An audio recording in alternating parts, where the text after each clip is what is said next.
Mark and Sandra entered the busy restaurant, looking around the room expectantly. They couldn't wait to be reunited with their families for their long-awaited dinner. As they entered, they noticed Paul and Lucy, Sandra's children, sitting in a quiet and private booth with Lizzie, Mark's daughter. Assuming that their spouses must have stepped away for a while or were running late, they approached the table with smiles. They were unaware of the unexpected conversation that awaited them. Mark slid smoothly into the booth, pulled out a chair, and made himself comfortable. Sandra followed suit, her gaze She took a quick look around before joining him, ignoring the unusual circumstances. They took their seats, ready to enjoy a joyous evening together, completely unaware of the shocking revelation about to take place. Mark pulled out a chair and plopped into the booth, greeting the group with a cheerful, "Hi, kids!" Sandra looked around the restaurant and pulled out her own chair before asking where Jim and Sarah were. Paul stepped in and explained that they'd asked them to give them some time alone with you. Sandra's smile grew wider. "Is there any big news?" "I think we should be honored that you wanted to tell us first," Lizzie replied. "We were all pretty serious because we wanted to share something we learned." Mark noticed the change in tone and asked worriedly, "Is everything okay?" His gaze shifted to his daughter Lizzie, who was silent, while Lucy seemed totally unfazed by the seriousness of the conversation. She said, turning to Sandra, "Your mother made pineapple fudge." Sandra was so surprised she couldn't speak for a moment. Her face went pale and she looked like a ghost. She was trying to understand what was going on. Mark was confused by the sudden change of topic. He looked puzzled. You could hear the confusion in his voice. "Pineapple fudge, what are you talking about?" Lizzie saw her chance to make light of the situation and turned to her father with a leading question. "Good question, Daddy." "Sandra, do you want to explain it to him?" Lucy, Sandra's daughter, added a touch of sarcasm to her words. Sandra was shocked by her mother's words. "Yes, Mom, you don't want to explain to my biological father what pineapple fudge means." She was trying to gather her thoughts. "Yep, Em. How did you hear about pineapple fudge?" Paul was maintaining a nonchalant look. He intervened, making light of it with a hint of accusation in his voice. "From your diaries, of course, where you write everything down. That's your secret code for today. I had an affair with a man who is not my husband, but is considered his best friend. Isn't it?" His gaze shifted from his mother to Mark and back. Again he looked indignant, and his voice reflected that too. Lucy felt the weight of this revelation. She'd always wished she had an older sister to say this. She discreetly squeezed Paul's hand, which she held under the table. Her gaze shifted to Lizzie, and she added, "Genuine tenderness. I've known and loved Lizzie all my life, so I gave her hand a gentle squeeze." Then her tone changed, and she turned her attention to Mark. "It was still a bit shocking to hear that we share a biological father." The gravity of her words hung in the air, emphasizing the depth of the situation. She felt betrayed and resentful towards Mark and Sandra, whose actions had destroyed the foundation and trust of both families. Paul, with a mixture of annoyance and frustration audible in his voice, spoke the truth that had finally come out to Mark. "Did you really think we'd never find out in a world of?" "It's pretty clear that, sooner or later, the truth is going to come out." Mark was silent for a moment, realizing the gravity of Paul's words, before switching to a defensive tone. "Look, guys, we're sorry you had to find out about this, but it doesn't have to change anything. Lucy, Paul, I'm still the same Uncle Mark you've known all your lives." His attempt to reassure them seemed weak in the face of shaken confidence. "Conton," he pleaded with Jim and Sarah, "don't need to know about this. It will only hurt them and do them no good." He was eager to protect the stability of life. Mark didn't realize how much this had already affected their family. Jim broke the silence, telling Mark and Sandra that their missing partners had arrived at the meeting a little late. "You're about 3 months late," he said. He sat down on a chair and said, "I'm sorry to have to tell you this, but..." The gravity of his words hung in the air, emphasizing the depth of the betrayal. Sarah joined them at the table, and you could see that she was angry and disappointed. "Besides, Jim found out first and told me before we decided to tell the children." She sat down, and you could feel the restrained fury. You could hear the anger in her voice as she spoke to Sandra. Sarah's words were full of sharp acrimony. "After our weekend with Jim, I don't think no benefit is a sufficient assessment." She was angry at Sandra, and there was a mixture of indignation and, "Sarah, I don't understand what you were thinking. You traded a Michelin-starred chocolate ganache for a stale, dried-up piece of pineapple fudge. I'm glad the kids insisted on the extra time because I could barely walk here from our hotel room." Mark's shock was quickly replaced by he was angry as he realized the truth. His voice shook with a mixture of disbelief and indignation. "Wait, you and Jim, you're having an affair?" Lucy was angry but couldn't resist chuckling bitterly at the irony of Mark's reaction. "Are you really upset about this? Aren't you being a little hypocritical?"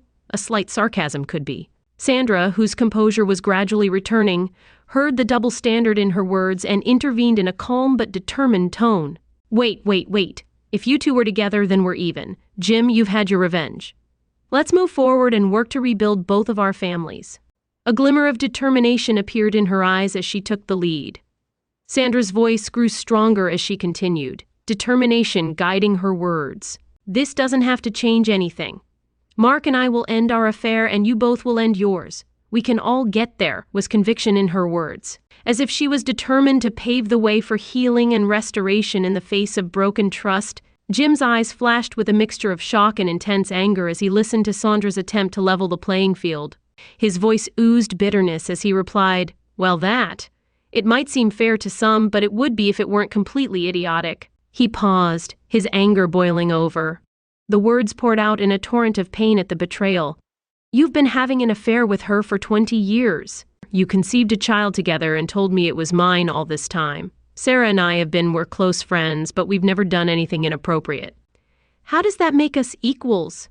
Sandra seemed confused when she answered. She said, "Sarah just told me that you spent the weekend together." Sarah's tone was mocking as she objected.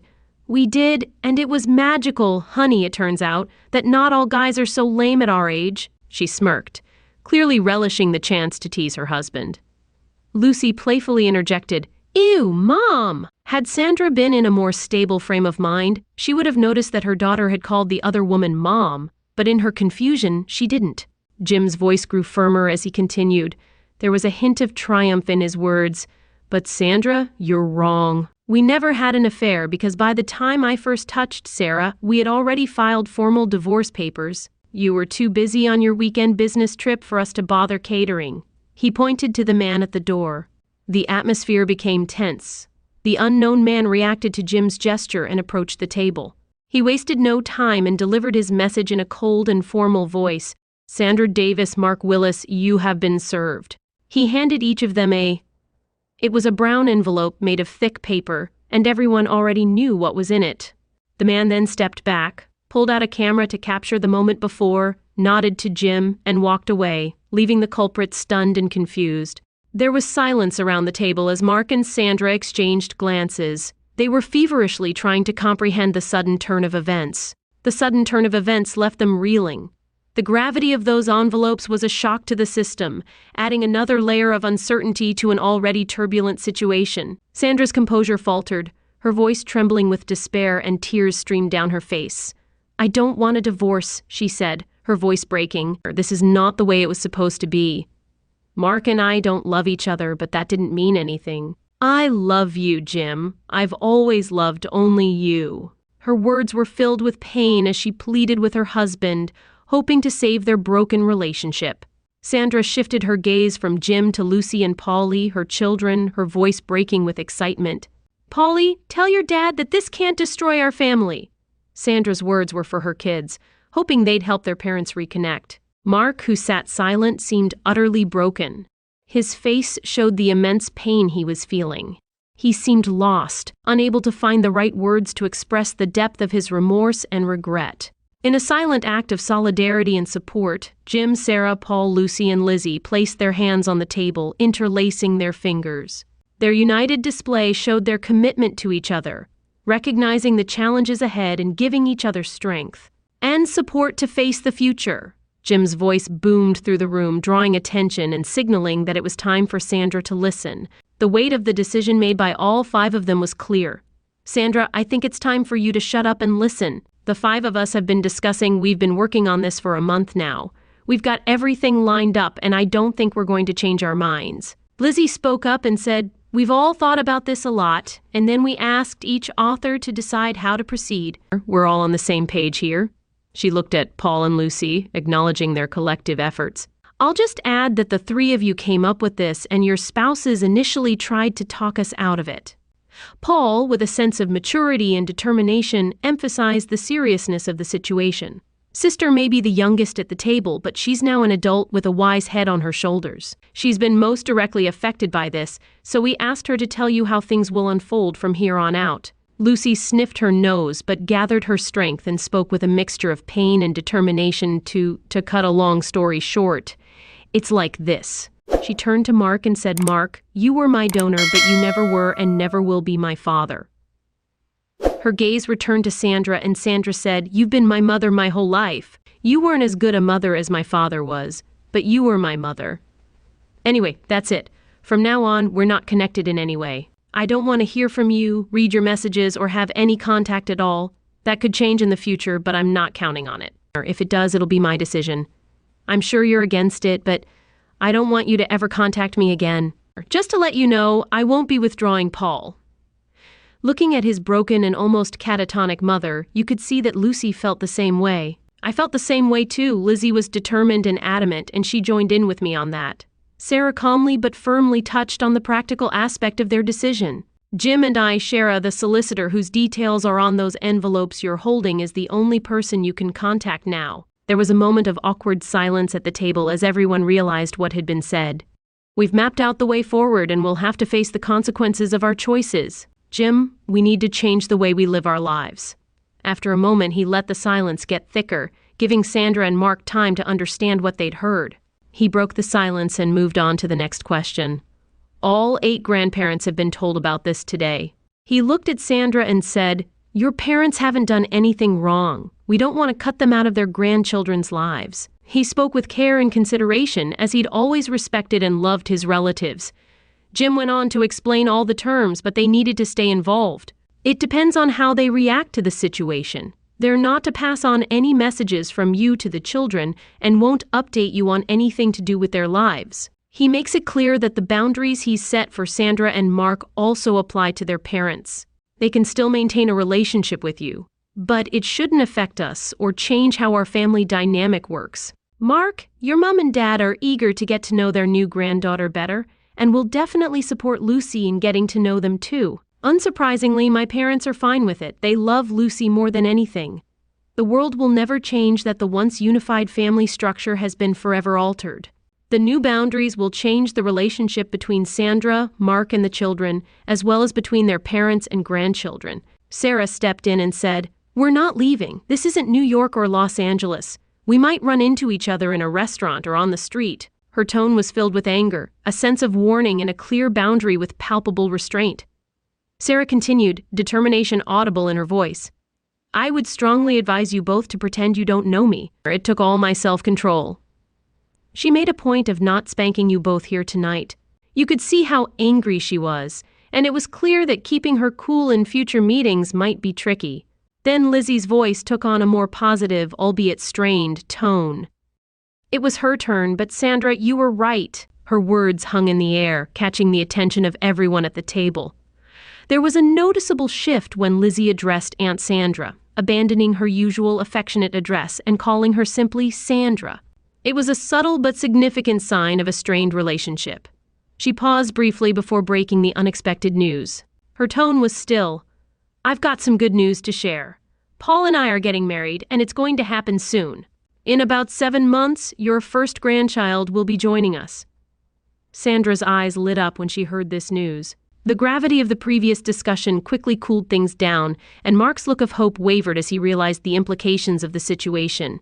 Paul, pushing aside any positivity, spoke bluntly, his voice filled with frustration and determination. "Lizzie and I have been talking about how your betrayal has affected our relationship.